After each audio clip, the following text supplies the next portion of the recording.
As shots rang out,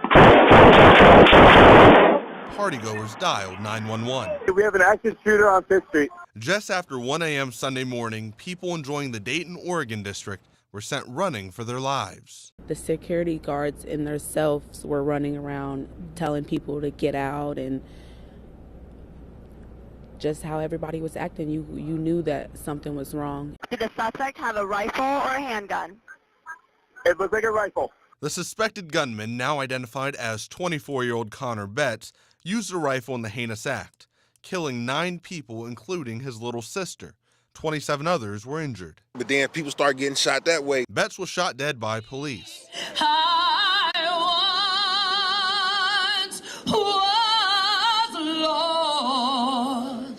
A vigil was held Sunday night, reflecting the lives lost in the deadly shooting. Just months ago, this very same city devastated when tornadoes ripped through town, killing 1 and injuring 90. When is enough enough? Dayton's Mayor Nan Whaley says the city has pulled together before and will again. We have seen a lot of issues in our community, and what amazes me about this city, and this tragic incident is no different, is how quickly our community comes together. I hope that this right here is a wake-up call, not only for my city, I hope that this is a wake-up call for the nation. A motive as to what led up to the shooting is still undetermined. Reporting in Dayton, Jordan Miller, Channel 3 News.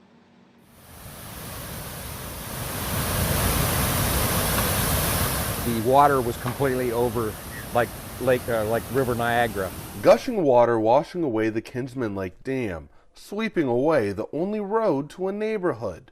In my lifetime, I would have bet my paychecks for the rest of my life that this could never happen. Greg Lenhart, a township trustee, says the area has been left unrecognizable. The rest of this was yard going down. More than 50 residents evacuated and rescued from their homes. They'll be displaced for at least a month. If we don't get money from the state or from the federal government, the county engineer said minimum 30 to 60 days. Homes nearly a mile away from the broken dam are suffering as well. I understand all the people in the Lakelands have it bad. They can't live in their homes, but neither can I. Taylor Matson, a father of 3, had to evacuate his home with his fiance. Yesterday morning was awful, but you know what? What are you gonna do? Not gonna let it destroy my livelihood. I'm not gonna let it ruin my family life. I'm not gonna let it ruin any of that. Matson says the only way to move forward means to work together as a community. You gotta work with your people in your community. Absolutely. And be patient. Be patient with something like this. Reporting in Kinsman, Jordan Miller, Channel 3 News. In order to believe it, you need to see it. A sight in Green that's unimaginable. At first I wasn't sure if he was serious. I was still half asleep, but he brought me outside and I was just in disbelief. The small bridge in Kayla Dowie's driveway just washed away in floodwaters Sunday night, leaving her family stranded on the other side. I don't know how we're going to be able to leave if we need to, or how he'll get to work.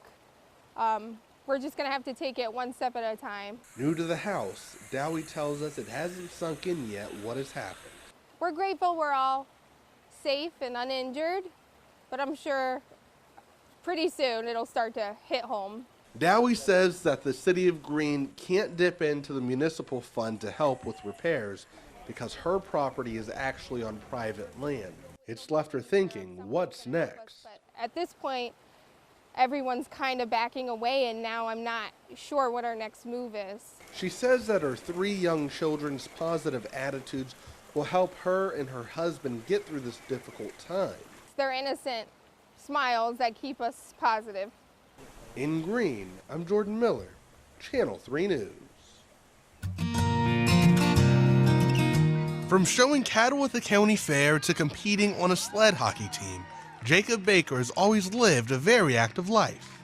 We go to fairs a lot in the summertime. That's kind of like, that's our family vacation. But Jacob's life changed on a day in 2009. On November 19th, 2009, I was in a car accident that killed my mom and left me paralyzed from the waist down. Just 7 years old with his whole life ahead of him, he knew his life would never be the same again. After my dad told me I couldn't walk and after I woke up, I first found out really about my mom, that she wasn't coming back, and that was kind of a tough pill to swallow at first. Following the accident, an obstacle lied ahead of Jacob, and it was time for him to learn how to adjust to it. Once I realized, the severity of the injury, I kind of look forward to, hey, may not be able to do this, but what can I do in place of this, or what can I do in an adapted way of doing that? So this year, he decided to try out for the Carrollton High School track team, and he has seen some unexpected success. I kind of didn't know what it'd be like going into it, so I'm pleasantly surprised how it's turned out so far. Okay guys, and get this, Jacob before this year, he's actually never raced competitively before this season, but he's qualified for the state track and field tournament in 3 separate events. One of those events, the 100-meter wheelchair dash, he actually qualified with the fastest time in the state of Ohio. I thought I'd be lucky to even qualify for state coming in. I had no idea what it'd be like. So, to have a shot, even just the opportunity to go is amazing. Jacob's track coach, Mike Ackerman, says it's not really surprising to see a kid like Jacob succeed the way he has.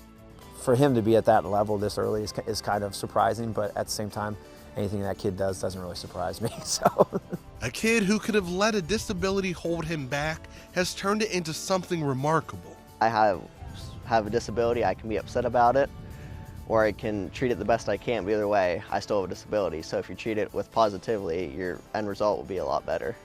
Reporting in Carroll County, Jordan Miller, Channel 3 News.